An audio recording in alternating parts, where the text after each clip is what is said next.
Okay, so good morning everyone. So today is Pizza Nueve sa bulan sa April no, 2025.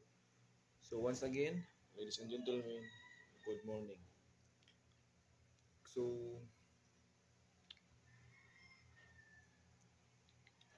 for today's video is all about the story is written in the Bible. No?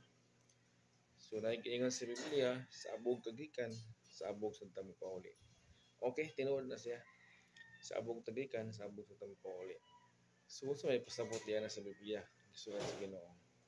Pasabot ana atong kinabuhi ato ning tarungon og dala, no? Kay kini atong lawas templo man ni sa Ginoo. So ato ning galmon sama sa paggalam sa Ginoo.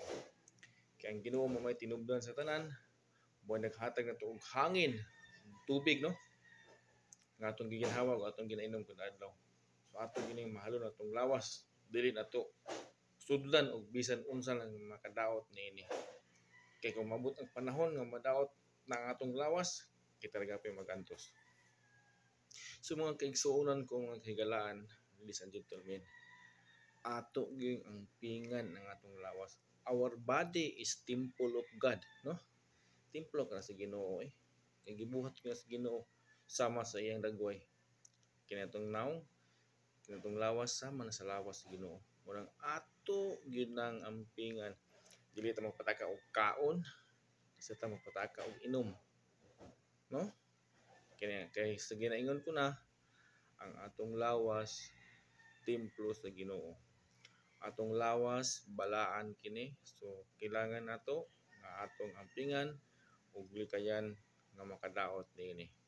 Aron magdugay ta ug puyo dinhi sa kalibutan. Kay kung abusado ka, ang imong kinabuhi mubo ra gyud, no? Mubo ra. 40 50 pasawin ta sa kalibutan. So mga kaigsuonan, ato ning balik-balikon, bisan dili ko pastor, dili ko pare, pero kay nagatuon lagi ako sa balaang kasulatan ug akong ginatugkad kung sa nasulat dito ang atong lawas templo sa Ginoo.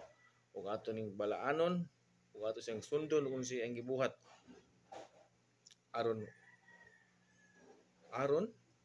kita magamalipayon sa atong pagkinabuhi, no? Nga sama sa atong Ginoo. So daghang king salamat mga tigpaminaw, mga viewers, no? Sa inyong pagtan-aw bisan tuod mubo ra gyud akong speech kada adlaw tag 3 minutes ra. Pero may na lang ni makatabang ug makatambag ug makahatag og giya kaninyo sa pagpuyo sa kinabuhing matarong. Amen.